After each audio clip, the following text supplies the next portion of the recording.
Welcome to Unlocking Your Truth, another podcast by Dr. Leslie Phillips.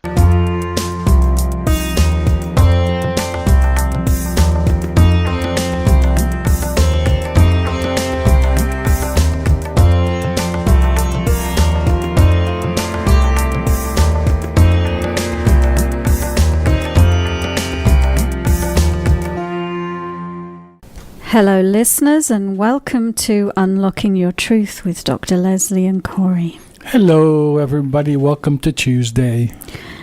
Well, you're listening to CIVL on 101.7 FM. We are broadcasting to the Fraser Valley from the UFV Abbotsford campus on the traditional and unceded territory of the Stolo people. Well, welcome to Unlocking Your Truth, and if you are not familiar with this show, let me tell you, it's a talk show, and we talk about spirituality, metaphysics, and those kind of things. And psychic stuff. Yeah. And of course, because it's a talk show, you're welcome to call in and share your stories and join in with the discussion topics and even ask a question and get a spiritual or psychic perspective as an answer. So, how fantastic is that? Yay, yes. Yeah. And, every other week, we either have a discussion topic or we have a guest that we interview.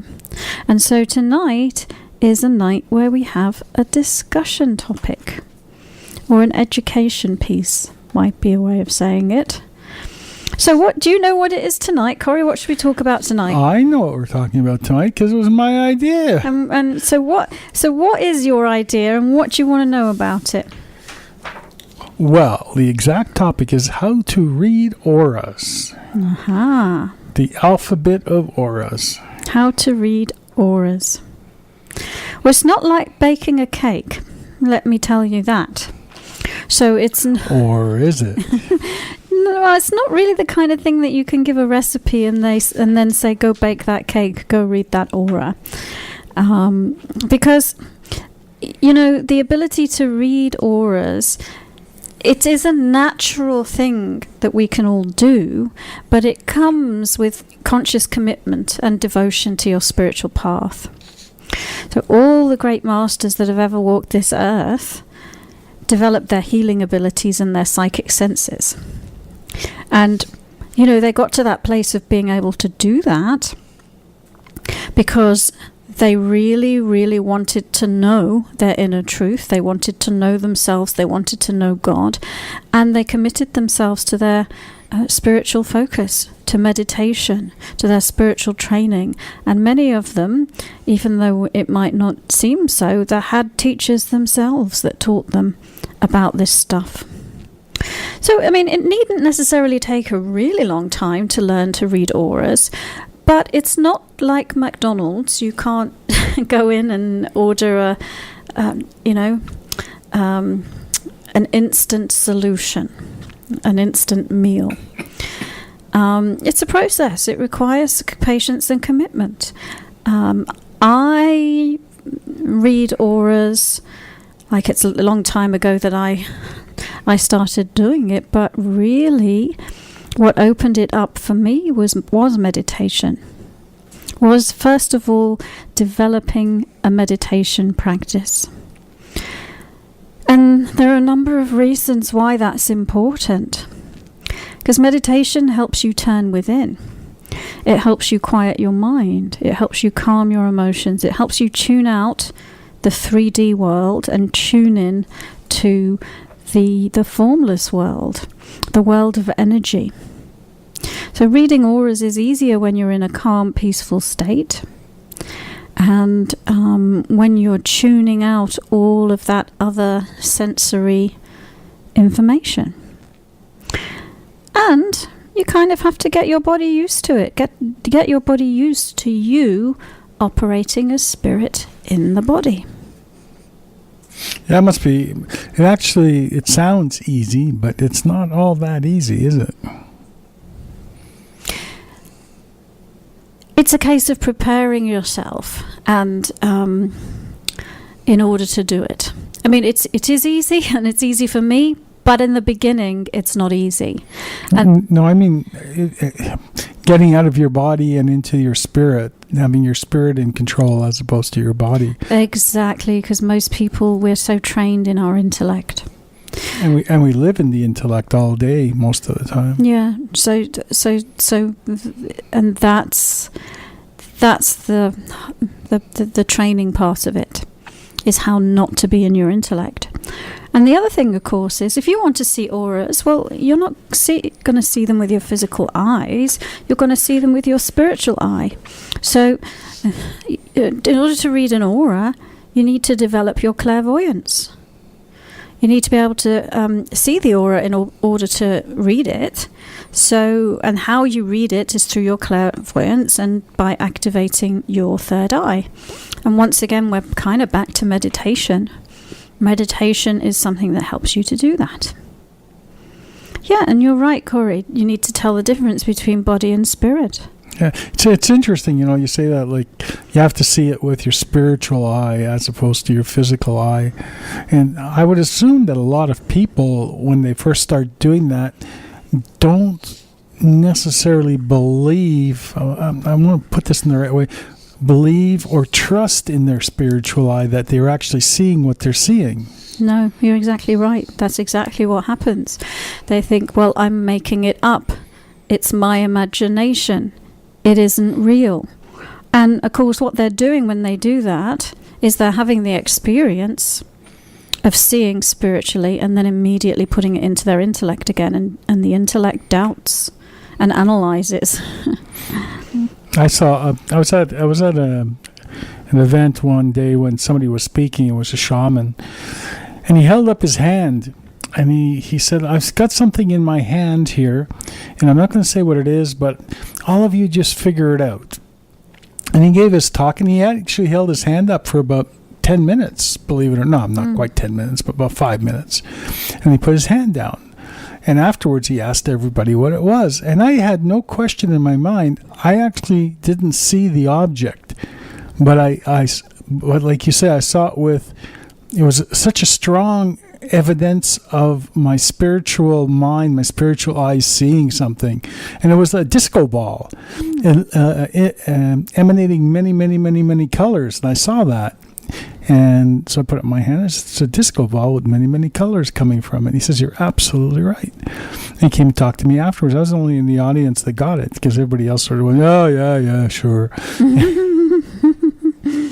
That's something quite unusual to be able to get, isn't it? Yeah, it is. It was very interesting. And how I saw it, like you say, I did not see it with my eyes. There was nothing there, but I did see it. And with my spiritual eyes, it was almost as tangible as it was with my physical, would have been with my physical eyes if there was a ball there. Mm-hmm. Yeah, that's cool. And, to someone who doesn't know what clairvoyance is like, I say, well, it is a bit like, well, can you remember things in pictures? Or can you close your eyes and imagine the image of something? Because it's pretty similar to that, really. So, I mean, the other thing, and really what we're talking about, I want to learn to read auras, so how do I go about it? You have to prepare yourself. And one of the ways of preparing yourself is to heal yourself in terms of removing limiting beliefs. The doubt that we're talking about, that this stuff isn't real. And also if other people's invalidation and disbelief of it as well. If you're in a group of people that would make fun of it, but you've got this inner secret desire to be a psychic, then you've got to clear off what other people are going to think of you. It's interesting. It's interesting how people behave. Like somebody will have a specific belief in something. Let's say ghosts, okay? Certain people will believe in ghosts. And they know they're ghosts. They've probably seen ghosts. And then somebody else starts talking to them about ghosts, and they start telling them about their story. And people look at them and go, no, they didn't see ghosts. Even though you believe it and you're sure of it, you don't always believe it in other people. Mm-hmm. Yep. Yeah, so, heal yourself, let go of disbelief and doubt and caring what other people think. And also, other things, we've talked about self-doubt. If you've tried before and it's not really worked, let go of that. And let go of being afraid of what you might see. Maybe you're afraid that you'll see a ghost. And also, let go of effort, ego, and expectations. So there can be interference to you being able to access your spiritual sight, and you need to clear it. And you need to clear your sixth chakra. You need to cleanse the pineal gland, so that when you are reading the aura, you are looking through a clean window rather than a dirty window, because we can have all sorts of stuff that is stored in our energy field. So clean your window. And then after all of that is said and done, how do you operate the pineal gland? How does that work? Just look in the owner's manual. Yeah, exactly. Well, there kind of is an owner's manual, and which was taught in a lot of the ancient mystery schools, and is what I teach people to do. There is, and it involves seating your consciousness on the pineal gland, but it also involves knowing how to enter an altered state of consciousness called a trance, where you tune out 3D reality and enter into multidimensional consciousness, where you tone down the physical senses and accentuate your spiritual senses. And so part of it is training yourself how to move in and out of the trance state consciously and safely. I think that's worth repeating and a little bit more explanation, because I think a lot of people have a concept of a trance being, like in this state of non-existence where your eyes are closed, you don't know anything that's going on other than that.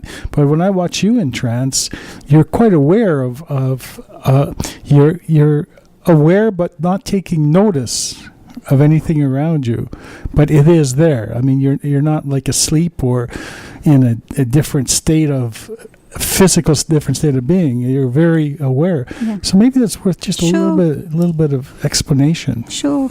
And if I was to stay in trance and get up and walk around, I'd probably trip over myself, because I have tuned out the physical world literally, so that I can focus more on the energetic world. So, I mean, basically, yes, you're right. That is how people think about a trance. They think about it like a hypnotic trance. Yeah. But you can enter a trance state where you're in full conscious control and remaining alert of what's going on. And basically how you do it is through mastery of the chakra system. You're actually adjusting all of your chakras into a very specific configuration. And so that's another reason why I say being able to professionally accurately read the energy field and use your clairvoyance, there's more to it than looking at a recipe. So so you have to know your chakra system.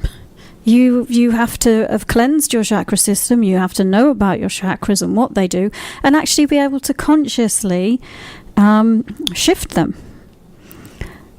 So, you need to know about your chakras, your energy channels, your energy field, how to clear them, how to heal them, and have developed a degree of seniority with them that you can intentionally alter their configuration. So you need to know, and if you're going to read the aura emanates from the chakras. So if you want to be able to relate information that makes sense about the aura, you have to know what layer am I looking at it and what area of life does it relate to. Otherwise, you won't be able to relate to it in a useful way. You'll just be saying, well, I see a pretty colour pink here and I see a pretty colour orange there. But what does it all mean? So, once you've developed a meditation practice, once you've learned about your energy system and your chakras, and you've cleansed it and you've cleared it and you've healed yourself, and you've learned how to go into trance, then you can read the aura. And of course, it makes sense that you learn to read your own energy field before you attempt to read somebody else's. All the spiritual systems and mystery schools said, know yourself first. Know yourself first. Know your chakra system, know your energy system, and read yourself first. So use your third eye to visualize your own energy field. And like I said, there are many layers to the auric field. It's not just one thing. It might look like clouds of moving colors, but there are actually many layers of it, and there are 7 main layers, and each one emanates from one of your 7 main chakras. So you can learn how to focus your third eye to look at each layer one at a time, to break it down into chunks of bite-sized information that can be delivered in a way that makes sense to a human that's living in a linear, 3-dimensional world. So each layer is a different vibration. You can use your third eye to focus on that layer and glean information about that layer specifically. And each layer is a different vibration. And through your clairvoyance, you can become aware of that vibration as color. But like I said, what does that mean? It's orange. What does that mean? Is there a book that tells me what orange means? And the answer to that is no, because orange can mean so many different things depending on the person and the circumstances of the orange. But using your clairvoyance and your spiritual senses, you can learn to translate that color into meaning. You can learn to translate it into language and words and phrases that sum it up. So you would use your spiritual senses to understand that, What layer are you reading? How does it relate to your life? What does the color tell you about what you're going through in your life? How is this vibration being used in your energy field or through your chakra? How is it helping you? What kind of growth are you going through? So you can learn through your clairvoyance and other spiritual senses to be able to translate that color into an enormous amount of information. When we first start to read auras, we tend just to see the color. But there is so much more beyond that. And of course, not only is each layer of the auric field a particular vibration, it also contains an enormous amount of additional information. Your aura is the book of you. Everything about you is recorded in this energy field. It's the fingerprint of God. It's who you are. And each layer contains information, kind of like stored packages of electromagnetic energy, configurations of energy. And to the clairvoyant vision, they can look like a symbol, a geometry, a formula, a photograph, a video playing, or other kinds of structures, and which you can observe with your clairvoyance.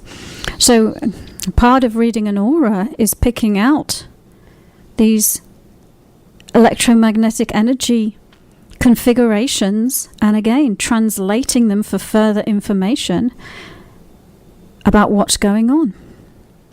And for example, the pictures and videos, they could be memories, or they could be projections of consciousness. They could be the imagination, things that somebody's working on manifesting. They could be past lives. They could be many different things, but you can see them and watch them with your clairvoyance.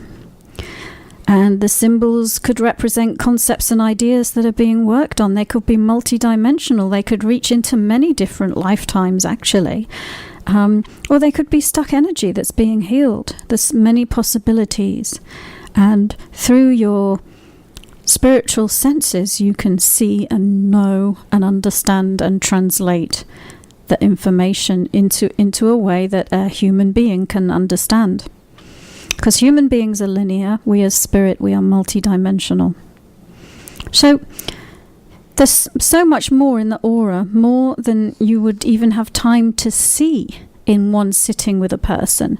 So it helps to focus on what is the main vibration and what is the main symbol, and focus on the main thing going on, because many things can be going on. So reading yourself is one thing, but reading another is another thing.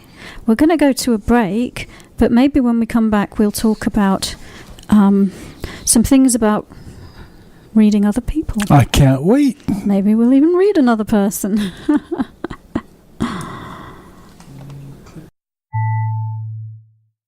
Hello, listeners, and welcome back to Unlocking Your Truth with Dr. Leslie and Corey. And we're broadcasting from 101.7 FM across the Fraser Valley on CIVL.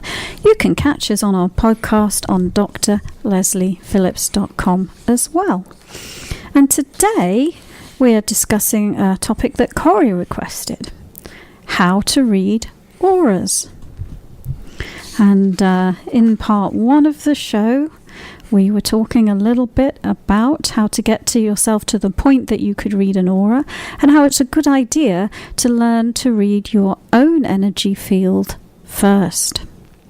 And it can be such a great thing to do, such a great support in your spiritual growth, because if you can read your own energy field, you can be completely aware of everything that's going on in your reality every day. You can develop a conscious awareness of your own spiritual growth and your own spiritual evolvement. And you can use the information to heal yourself and make changes and all of that really great stuff. Would you like to be able to read your own aura, Corey? I can. Can you? I was going to ask you a question for the listener's point of view. Do you have to look in the mirror when you're reading your aura? Do you mean a literal mirror? Yes, a literal mirror. Because I'm sure a lot of people are going, read my own aura, do I have to look in a mirror? Well, no. And based on what we were saying in the first part of the show, of course not. What you do is all those things we were talking about in terms of meditating and being in the center of your head and activating your clairvoyance. But I'd love to practice reading my own aura. Why don't we do it? Yeah, we can, but I had a few just... No, we can do it afterwards. You want to practice reading your aura on air? Whatever. You sounded like that's what you wanted to do. No. Okay, we're going into a trance now. Don't bother us, people. No, because if you were listening, I wouldn't train people on air on the radio show how to read an aura. Not them, me. Oh, you. Oh, I see. Well, yeah, I was going to read your aura. Unless you want to read your aura. No, you can read my aura. This is getting to sound like who's on first. Well, it's all a bit confused now. Confusion is good for the soul. Gosh. Now, what I wanted to say is, doing a psychic reading for yourself is one thing. Giving a reading to another person is another thing. And, actually... What? That makes absolute wonderful sense. Giving yourself a reading is one thing, and giving somebody else a reading is a whole complete different other thing. Yeah. I'm sorry, it just struck my funny bone. Oh, and I'll explain why. Okay. Let's imagine, because you have to read them from their perspective and not from your perspective. So imagine that they're standing on the top floor of a high-rise and you're in the basement.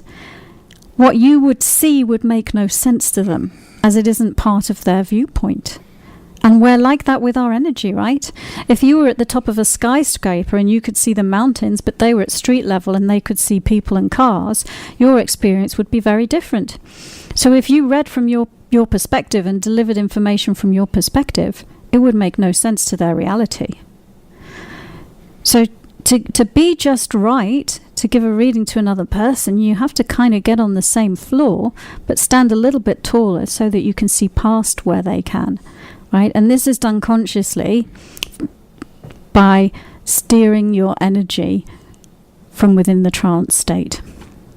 And the other thing, which is important, I get any reading that you're doing, is to read from a neutral, loving, non-judgmental place, in a way that does no harm and delivers useful information.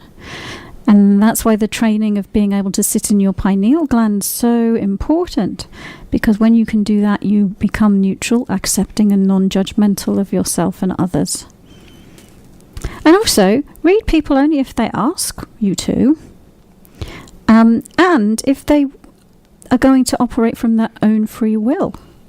So you don't want to give a reading to a skeptic and be made fun of and invalidate yourself. And you don't want to give a reading to someone who would jump from the building if you told them to either. Also, you don't want to read somebody else for someone. Like, your wife asks a psychic to read her husband's aura. You don't want to do that either. You need the permission of the person that you're reading the aura of. Yeah, you need their permission as spirit.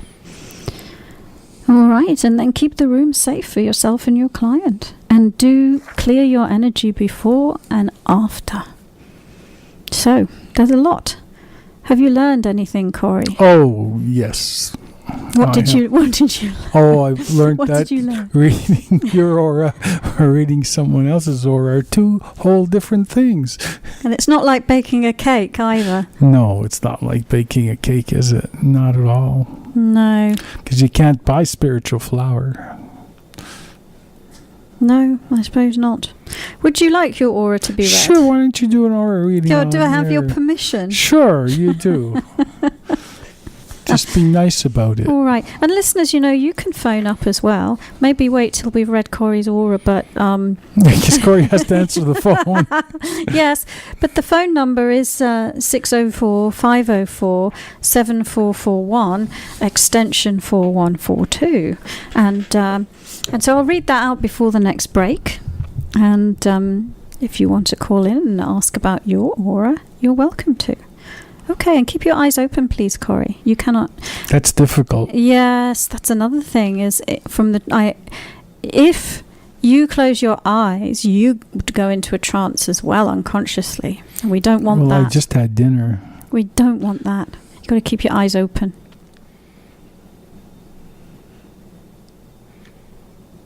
Okay, so I'm going into a trance.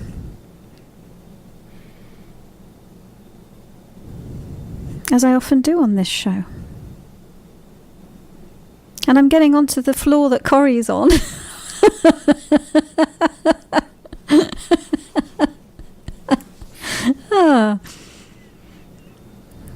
on the floor that Corey is on. And I'm going to take a look at the first layer of his energy field, which emanates from his first chakra. I'm actually seeing two color vibrations, yellow and red. The red is a kind of a darker red, and the yellow is a bright yellow. So the red represents something that you're letting go of, and the yellow represents kind of like a joyous energy. So let's take a look and see what we can tell you about what's going on here.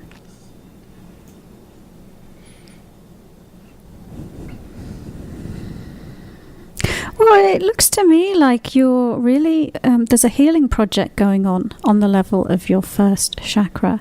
And this layer of energy relates to survival, the physical body, what you do in the world, how you make a living in the world. And I'm seeing that what you're moving out of this layer is invalidation, is frustration, is kind of like a lot of stuff to do with your past and your life before now. And the yellow is giving yourself permission to step fully into a new way of being and a new life and new ways of validating yourself. So That's what I'm seeing is going on the first layer of your energy field.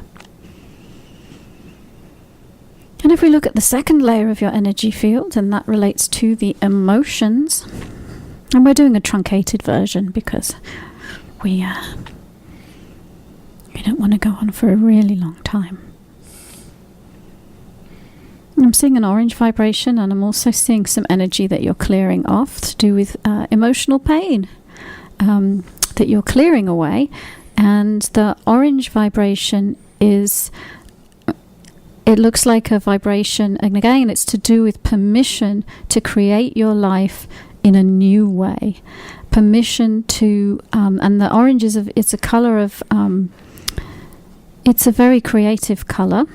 And I'm going to look for a symbol and give some information from a symbol that I see.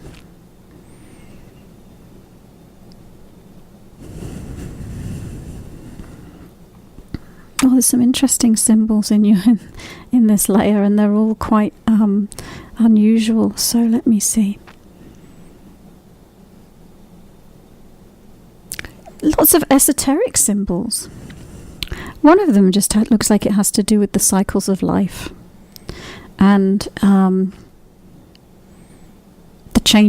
kind of changing seasons, and the changing flavors of life as we move through life, and the ability and the permission to change and shift and do things differently and do different things and express yourself in a new way. That's kind of the way that I would interpret. There's a bit of a theme developing here. The third layer, this relates to energy distribution and out-of-body experience.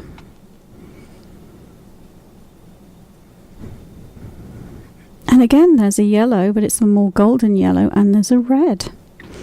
And on all of these layers so far, this darker energy, it just feels like limits that you're breaking out of, old patterns that you're breaking out of, old frustrations that you're breaking out of and you're letting go of. The gold energy is a lovely vibration. It's a high vibration, and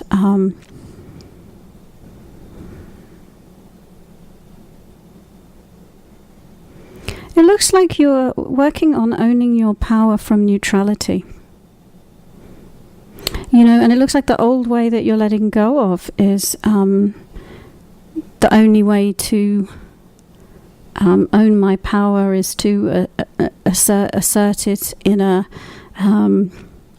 more dominant fashion. But it looks like you're working on owning your power in a gentle, assertive, non-resistant way, and giving yourself permission to have more of your power as well. The fourth layer of your energy field emanates from your heart chakra, and it relates to affinity and oneness. And if we look at the colour there's lots of yellow. You're very yellow. There's some yellow and there's some green. And the symbol is, it's like a portal or a window in the side of a ship, like a porthole. And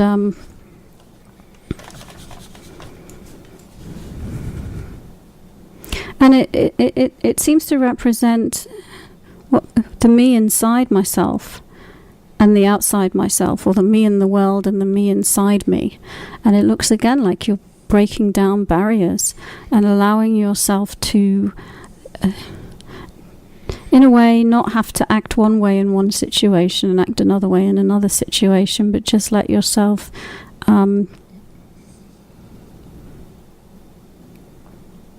express yourself authentically. And it looks like you're just working on validating yourself and valuing yourself more. And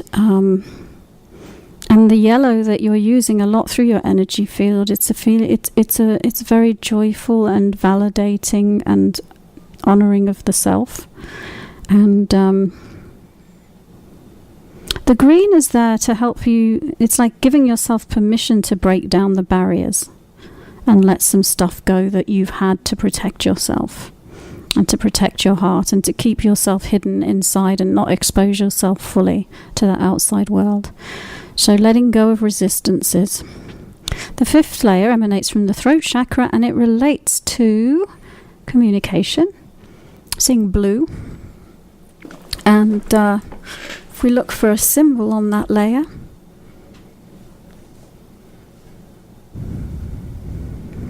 again, there's all these esoteric symbols, but let's see. A magician's hat. And a magician's cane. So a magician is kind of a symbol that I'm seeing on this layer.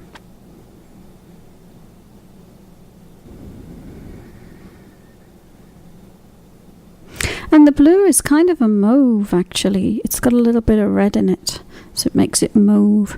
And let's see what's going on here.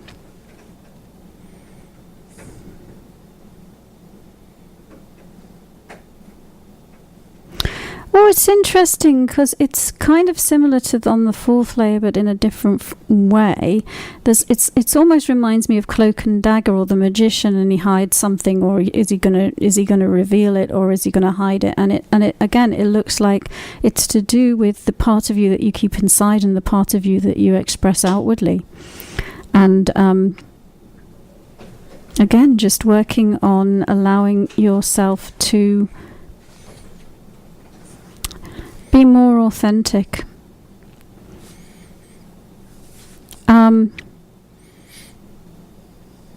It looks like you're working on keeping the bit of the magician that works for you, the playfulness, and letting go of the bit that protects you. So letting go of protections is a theme.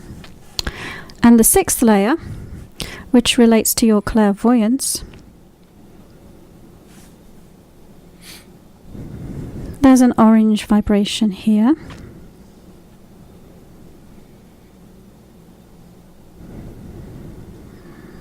And there's a symbol in your sixth chakra, which is like the not the Aurorabus, the Uraeus, the ancient Egyptian Uraeus, the snake that comes out of the forehead.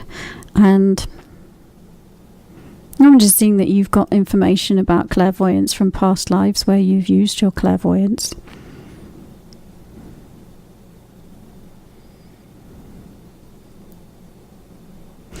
And what's coming up is also, it's like concepts of power and being powerful and being perceived as being powerful, and the image you project into the world in order to be perceived as powerful, versus letting go of projections and just allowing yourself to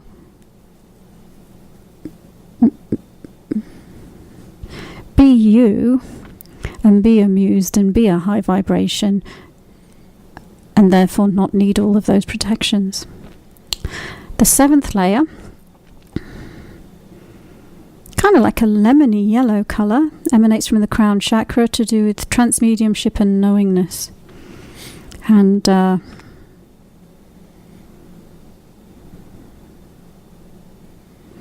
And also just some symbols that it looks like you have a lot of spiritual information and spiritual wisdom, and you know that you do.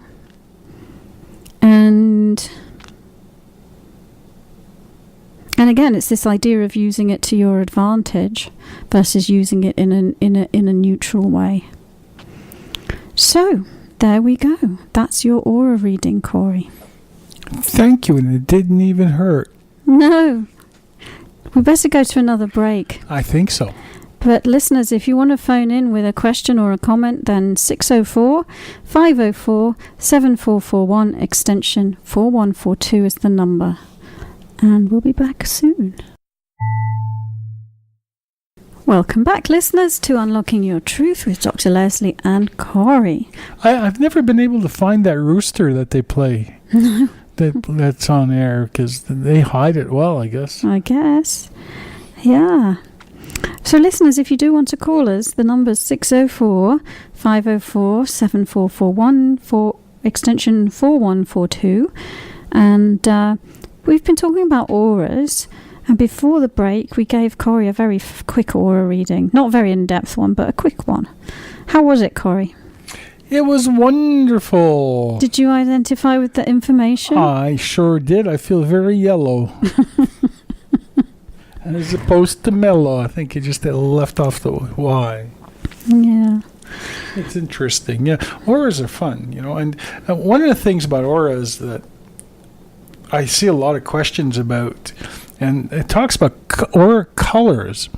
And people have a tendency to say, like chakras and auras are a specific color, like this aura and this chakra are that color, and this aura and that aura are that color. And I've come to understand that that's not necessarily true. No. Human beings, we're very linear, and in the way that we like to, we like to put things into containers. Right? And say, this is an orange person, their aura is orange, it will always be orange, and it means that they are this type of person. And then this is a blue person, and their aura is blue, and it always will be blue, and it means that they're that type of person. And that's just very human. The human need to slice and dice and categorize and put information in boxes. Exactly like newspaper horoscope readings, where they generalize a horoscope for every Gemini and so they're basically categorizing all Geminis or Leos or Scorpios. Yeah, I think that there are some general traits for people born with the planets aligned in certain ways, but whereas from the aura's perspective, every single aura is completely unique. I guess every single horoscope actually ultimately is completely unique, because no one person is born at the exact same place, same time. Yeah, you can generalize, but that doesn't necessarily mean that it's completely true. I mean, the one and only constant in life is change. And we change every day. Every day we're different than we were the day. Every minute we're different than we were the minute before. So it stands to reason that our auras and aura colors and chakras are affected by that change on a consistent basis. Yeah, and I didn't finish answering your question, but the energy field is multicolored and multi-layered, and constantly shifting and changing. So nobody's aura is one color. Everybody's aura is many colors, and it isn't static. So it's not the same today as it was yesterday, and it's not the same next year as it was last year. The other thing too I find is that, and in the past, before computers, people used to think in primary colors, and that was it. There was yellow, there was green, there was blue, there was red. But now, whenever you go on and you want to change a color, and you look at the color palettes on a Word document, or if you're working on a website, the color palettes are so multi-universal. I mean, there's so many different shades of everything, and it stands to reason that energy, and that's because of light and vibration, because vibration changes, color changes, and it can alter in such a small, minuscule way. And it's the same thing with individuals, because we don't vibrate the same all the time, every second of the day. I can see that our unique colors change as well. Because we vibrate differently, because we have different moods, because we have different concepts and thoughts and ideas. Yeah, and some of the colors that you will see with your spiritual eye are vibrations that they're not even colors that you could name or see with your physical eye. Some of them can be quite different. So what else would you like to know about auras? What's the weirdest thing you've ever seen or encountered during an aura or chakra reading? Oh gosh, I see weird things every day, but I've seen people with energy portals to other dimensions open through their auric field that I've had to seal off to prevent interdimensional energy leakage. I don't know. I've seen other beings in people's energy fields, both out-of-body beings or, family members and pets. You name it. I've seen people's past lives in their energy fields.